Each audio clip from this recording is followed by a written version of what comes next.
அஸ்ஸலாமு அலைக்கும் வரஹ்மத்துல்லாஹி வபரகாத்து. அன்புறவுகளே, மறுமை நாளை நம்பிக்கை கொள்ளுதல் ஈமான் கொள்ள வேண்டிய 6 அம்சங்களில் ஒன்றாகும். இது பற்றி அல்லாஹ் தன் திருமறையில் وَأَنَّ السَّاعَةَ آتِيَةٌ لَا رَيْبَ فِيهَا وَأَنَّ اللَّهَ يَبْعَثُ مَن فِي الْقُبُورِ.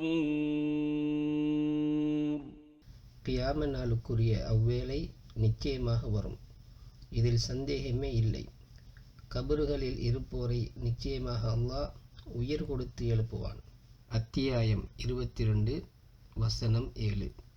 இது பற்றி நபி ஸல்லல்லாஹு அலைஹி வஸல்லம் அவர்கள், நீங்கள் மறுமை நாளில் செருப்பணியாதவர்களாக, நிர்வாணமானவர்களாக, விருத்த சேதனம் செய்யப்படாதவர்களாக ஒன்று திரட்டப்படுவீர்கள் என்று இறை தூதர் ஸல்லல்லாஹு அலைஹி வஸல்லம் அவர்கள் கூறினார்கள்.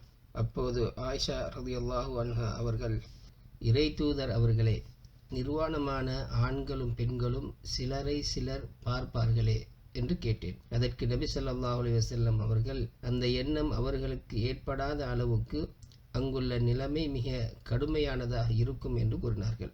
புகாரி 6527வது ஹதீஸ். ஆகவே அன்புக்குரிய இஸ்லாமிய உறவுகளே, மறுமை நிகழ்வில் எந்த சந்தேகமும் கிடையாது. அந்த நிகழ்வு மிக கடுமையானதாக இருக்கும் என்பதையும் நாம் ஹதீஸ்களிலே அறிகிறோம்.